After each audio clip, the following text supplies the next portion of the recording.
Hello दोस्तों, मेरा नाम है सौम्या व्यास और आप में से कुछ लोग जानते होंगे कि मैं एमपीपीएससी से रिलेटेड कंटेंट अपने चैनल पर डालती हूँ। एमपीपीएससी की तैयारी कर रही हूँ मैं और एमपीपीएससी से रिलेटेड डेली जो ब्लॉग है वो मैं डालती हूँ।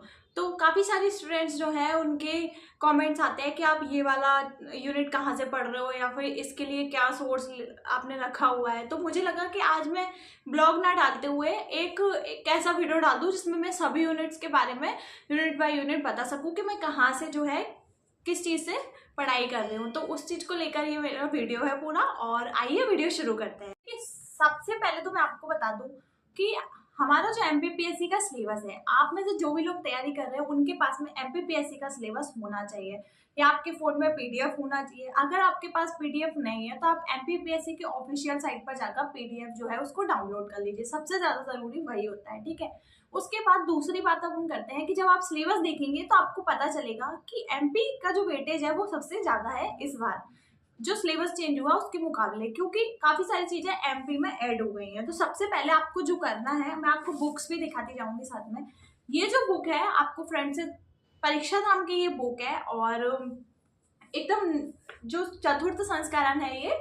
तो आपको क्या करना है, ये बुक लेनी है। इसमें क्या है, एकदम अपडेटेड चीजें दी हुई हैं। आपको क्या करना है, अगर आप पुराना पढ़ोगे तो आपको दिक्कत होगी। आपको हर बुक नई पढ़नी है, क्योंकि आप डेटा अगर अपडेट कर सकते हो, जैसे कि आप किसी और की नई बुक है तो आप वहां से डेटा अपडेट कर पा रहे हो तो ठीक है। अगर आप नहीं कर पा रहे हो तो आपको एक नया एडिशन जो है वो लेना चाहिए एमपी की किसी भी बुक का।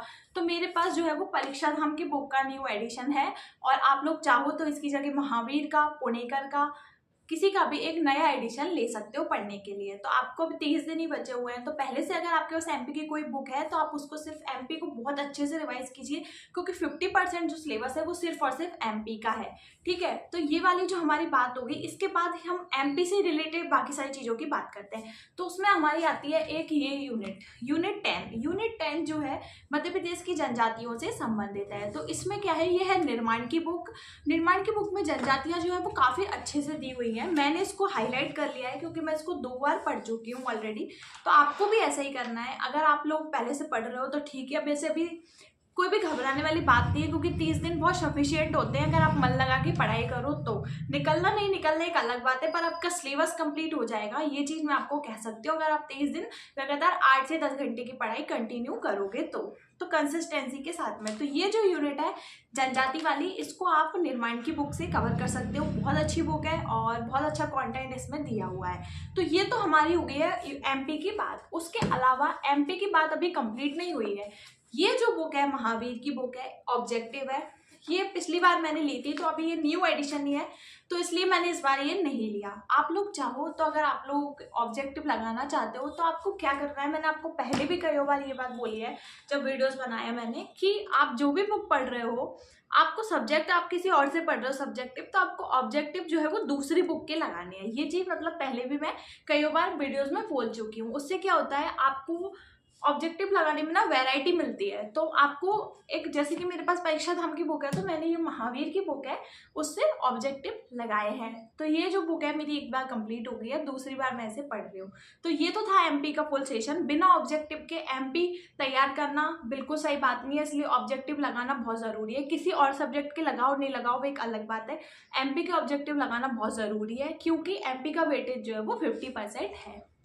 उसके बाद हम बात कर लेते हैं अदर सब्जेक्ट्स के बारे में। उससे पहले मैं आपको बता दूं, एमपी का एक और पार्ट जो है करंट अफेयर्स का बचा हुआ है। तथ्यवान जो है वो बहुत ही अच्छे से कंपाइल करके देता है चीज़ों को, बहुत ही अच्छे से इन्होंने कंपाइल करके दिया हुआ है एमपी की करंट अफेयर्स का। तो मेरे पास तो यही है। अगर आप लोग चाहो तो तथ्यवान ले सकते हो। उसके अलावा एग्जामपीडिया की बुक भी करंट अफेयर्स के लिए अच्छी है, एमपी की करंट अफेयर्स के लिए, तो आप लोग वो भी ले सकते हो। पर आपको ये नहीं करना है कि मार्केट में ये बुक आई तो वो भी ले ली, और तथ्यवान आया तो तथ्यवान ले लिया, फिर परीक्षा धाम की कोई बुक आ गई तो वो ले ली। एक सोर्स चूज करना है और आपको एक ही सोर्स से जो है पढ़ाई करनी है। तो आपको मैं बताऊंगी कि मेरे पास बुक्स भी अब लिमिटेड हैं, क्योंकि मैं इस बार पिछली जो गलतियां हैं उनसे सीख रही हूँ और मेरे को ऐसा लग रहा है कि लिमिटेड सोर्स होना बहुत ज़रूरी है। अब उसके बाद में हम बात करते हैं अदर यूनिट्स के बारे में। तो अदर यूनिट्स में सबसे पहले मैं बात करूंगी विज्ञान और पर्यावरण यूनिट 7 के बारे में। तो देखिए, पहले जब मेरे पास जो बुक थी ना, इससे मतलब लास्ट वाला भी एडिशन नहीं था मेरे पास, उससे लास्ट वाला एडिशन था। तो उसमें ना काफ़ी कम पेज थे, मेरे पास ये रखी हुई है, इसमें ना 100 पेजेस थे और इसमें जो है आराम से 200 पेज के आसपास ही आई है, 220 पेज, यानी काफ़ी कुछ इसमें ऐड हुआ है। तो आप लोग जो भी बच्चे हैं वो ये सोच रहे हैं कि हम न्यू एडिशन ना लें, हमारे पास परीक्षा धाम का पुराना वाला एडिशन है, तो ऐसी गलती नहीं करना है, आपको नया एडिशन लेना है। अगर आप चाहो तो निर्माण का ले सकते हो। मुझे विज्ञान और प्रौद्योगिकी परीक्षा धाम का ज़्यादा बेटर लगता है क्योंकि ईजी है, पढ़ने में ईजी है और लैंग्वेज जो है इसमें बहुत अच्छी दी हुई है। तो ये जो है इससे आपका ना एक पूरा सिलेबस जो है वो टॉपिक वाइज कवर हो जाता है। अगर आप बहुत बिगनर हो तो आप इससे पढ़ सकते हो, पर अगर आप ऐसे 3-4 अटेम्प्ट दे चुके हो तो आप डिटेल में और भी चीज़ें जैसे कि और टॉपिक्स हैं, मानव शरीर संरचना है, रोग वगैरह है, तो आप उनके लिए क्या कर सकते हो, जो आपकी जैसे साइंस की बुक है लूसेंट वाली, उससे आप पर्टिकुलर टॉपिक ना और डिटेल में जाकर पढ़ सकते हो जब आपकी ये कंप्लीट हो जाए। तो मैं वैसा ही कर रही हूँ, ये मेरी 1-2 दिन में कंप्लीट होने वाली है। तो उसके बाद में मैं जो मेरे पास दृष्टि की बुक है उससे मैं बायोलॉजी की कुछ टॉपिक्स जो है वो पढ़कर जाऊंगी। और उसके बाद हम बात कर लेते हैं यूनिट 9 के बारे में, जो कि है हमारी सूचना और संचार प्रौद्योगिकी। इसकी जो है मेरे पास 2 बुक है, एक निर्माण की है और दूसरी जो है परीक्षा धाम की बुक है। मैं आपको बताऊं कि परीक्षा धाम की जो बुक है इसकी लैंग्वेज बहुत अच्छी है और निर्माण की जो बुक है उसमें डेटा थोड़ा सा ज़्यादा दिया हुआ है। मैं आपको सही बात बताऊं तो इस वाली बुक से पढ़ना आपको ज़्यादा बेटर रहेगा और निर्माण की जो बुक है आप उससे ऑब्जेक्टिव लगा सकते हो। अगर आप एक कोई लेना चाहते हो तो मैं आपको बोलूँगी आप ये लो, और मेरे पास दोनों है तो मैं ये मेरी कंप्लीट होने वाली है, उसके बाद मैं निर्माण से जो एक्स्ट्रा फैक्ट होंगे वो पढ़ूंगी। अगर आप सीरियस अटैम्प्ट दे रहे हो और अगर आपको लग रहा है कि आपको ये वाला जो अटैम्प्ट है किसी भी हाल में निकालना है तो आप दोनों बुक्स लेकर आओ, ये भी पढ़ो और उस वाली बुक से ऑब्जेक्टिव लगाओ और एक्स्ट्रा जो भी फैक्ट्स हैं वो भी पढ़िए। वैसे मैं हमेशा यही बोलती हूँ कि एक बुक एक सोर्स, पर ये टेक्नोलॉजी जो है इसमें जो है अलग अलग फैक्ट जो है मिल जाते हैं अलग अलग बुक से, इसलिए मैं आपको बोल रही हूँ कि इसके लिए आप बुक लेकर आना। उसके बाद हम बात कर लेते हैं यूनिट 6 के बारे में। यूनिट 6 जो है वो है निर्माण की और इसमें जो है मध्य प्रदेश की अर्थव्यवस्था और भारत की अर्थव्यवस्था दोनों अच्छे से दी हुई हैं। ये बुक जब मैंने पढ़ी तो मुझे ऐसा लगा कि इसमें इंडियन इकोनॉमी जो है वो काफ़ी उतनी ज़्यादा अच्छी नहीं दी जितनी अच्छी एमपी की दी है।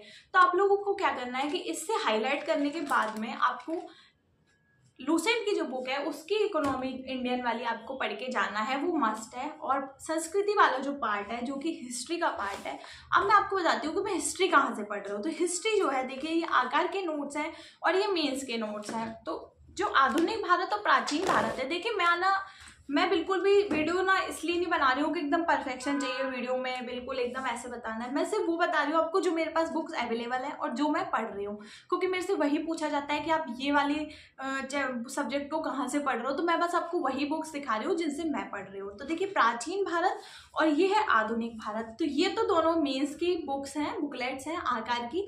तो प्राचीन भारत और आधुनिक भारत दोनों मैं पढ़ रही हूँ आकार से, और मिडाइवल जो है मध्यकाल जो है वो मैं लूसेंट से या फिर आकार के पिलियम्स के नोट्स से पढ़ के जाऊंगी, क्योंकि मिडाइवल जो है मेंस में बहुत बड़ा दिया हुआ है। उसके बाद सबसे इम्पोर्टेंट बात आ जाती है ज्योग्राफी की, बहुत ही ज़रूरी है। इसमें दिया हुआ है, ये है पेरियार की बुक भारत का भूगोल। इसमें ना सिर्फ और सिर्फ भारत का भूगोल दिया हुआ है। आपको जैसे कि पता है कि विश्व का जो भूगोल है वो हट चुका है सिलेबस से, तो इंडियन ज्योग्राफी जो है वो हमको डिटेल में पढ़नी है। तो इंडियन ज्योग्राफी डिटेल में पढ़नी है तो ये बुक उसके लिए बेटर है, इससे बेटर कोई बुक हो नहीं सकती है। तो मेरे पास यही है और मैं इसी से पढ़ रही हूँ, तो आप लोग भी इसको प्रेफर कर सकते हो। ये लगभग हो गई है, मेरी सेकंड टाइम चल रहा है इसका और अभी एक बार और पढ़नी बाकी है। उसके बाद हम बात कर लेते हैं पॉलिटी की, last but not the least. तो ये है पॉलिटी के नोट्स जो कि काफ़ी ज़्यादा फट चुके हैं और ये आकार के नोट्स हैं। इसमें से हमको सिर्फ वही टॉपिक पढ़ने हैं जो हमारे सिलेबस में दिए हुए हैं। तो ये आकार के मेंस के नोट्स नहीं है, प्री के नोट्स हैं, ठीक है। अब हम बात कर लेते हैं कुछ छूटी हुई चीज़ों के बारे में जो कि करंट अफेयर्स। तो करंट अफेयर्स में देखिए मेरे पास एक ये बुक थी, इसका मैंने ऑडियो फॉर्म भी जो है डाला हुआ था, ऑडियो वीडियो फॉर्म। ये है यादें घटना चक्र, जो कि जनवरी 2024 में आया था। तो इसमें 2023 की जो करंट अफेयर्स थी वो पूरी दी हुई थी। अब जब मैंने ये पढ़ लिया तो फिर मुझे लगा कि मेरी साल भर की करंट जो है वो कंप्लीट हो गई है। और उसके साथ में जब प्रतियोगिता दर्पण हर मंथ आती है तो उसमें से मैं खुद से नोट्स बनाकर ऐसे करके लिख लेती हूँ। तो मेरे पास जो है 12 महीने की करंट अफेयर्स जो है वो लिखी हुई है। तो मुझे लगा कि स्पीडी पढ़ना अभी बेटर नहीं रहेगा। तो ये जो स्पीडी की बुक है इसके आगे के 60 पेज मुझे पढ़ने हैं। पर अभी जैसे कि मैं हर टॉपिक को, आपको जैसे कि पता है मेरा रूटीन कि मैं 40-40 मिनट जो है वो हर सब्जेक्ट को दे रही हूँ, और उसके अलावा 1-2 घंटे जो भी बचते हैं उसमें से मैं ये टेस्ट लगाती हूँ। ये टेस्ट है महात्मा गांधी के और आकार के टेस्ट में लगा रही हूँ। तो ये जो टेस्ट है 1 घंटा इसमें जाता है, चेक करोगे आप, लगाओगे, उसमें आपको 1 घंटा चला जाता है। तो ये वाली जो बुक है इसको मैं अभी पढ़ नहीं रही हूँ, क्योंकि मुझे लग रहा है कि करेंट के लिए मैं ऑलरेडी ये दोनों चीज़ें कवर कर लूँगी। उसके बाद लास्ट में इसके आगे के जो 60 पेज है उसमें जो है काफ़ी ज़्यादा इंपॉर्टेंट टॉपिक्स दिए हुए हैं, तो उसमें से आपको इंपॉर्टेंट चीज़ें जो है वो हाईलाइट करके बाद में पढ़नी है। तो ये था पूरा सिलेबस और सिलेबस से रिलेटेड सोर्स। तो काफ़ी सारे कमेंट्स आ रहे थे, तो मैंने सभी कमेंट्स का एक साथ जवाब दे दिया कि ये है बुक्स और ये है सोर्स जिनको मैं अभी पढ़ रही हूँ फ़िलहाल। और अभी बचे हुए हैं 30 दिन। तो ये थी 30 दिन की स्ट्रेटेजी। देखिए स्ट्रेटेजी जैसा कुछ होता नहीं है, हर इंसान की अपनी स्ट्रेटेजी होती है, पढ़ने का अपना अपना टाइम टेबल होता है। ऐसा नहीं होता है कि मैंने बोला कि 4 बजे उठ के पढ़ो आप, तो 4 बजे का टाइम ही सबसे बेस्ट है, या फिर रात को 2 बजे तक पढ़ना बेकार है। जो टाइम आपको सूटेबल लग रहा है पूरे दिन में से, मैं तो कह रही हूँ 24 घंटे हटा के 24 घंटे में से आपके पास जो टाइम आपका नींद का और जो भी एंटरटेनमेंट का है उसको हटा के जितना भी टाइम बच रहा है वो आपको सिर्फ पढ़ाई को देना है। आपको 24 घंटे में से पढ़ाई के लिए समय नहीं निकालना है, आपको उन 24 घंटे में से सिर्फ काम की चीज़ें करना है, बाकी पूरा टाइम आपको सिर्फ और सिर्फ पढ़ाई को देना है। और फिलहाल के लिए इस वीडियो में इतना ही। अगर आपके और भी कोई कमेंट्स होंगे और भी कोई आपकी Q&A होंगे तो मैं उन सभी का जवाब दूंगी, आप लोग कमेंट्स में ज़रूर पूछिएगा। और आई होप आप सभी भी पढ़ाई अच्छी चल रही होगी। इस बार मेरी भी पढ़ाई ठीक ठीक चल रही है, और देखते हैं जो भी होता है वो पता चलेगा। बस मेहनत करना हमारा काम है, जो कि हम कर रहे हैं लगातार। और अब मैं आपको मिलती हूँ नेक्स्ट ब्लॉग के साथ में और एक नई ऊर्जा के साथ में। धन्यवाद।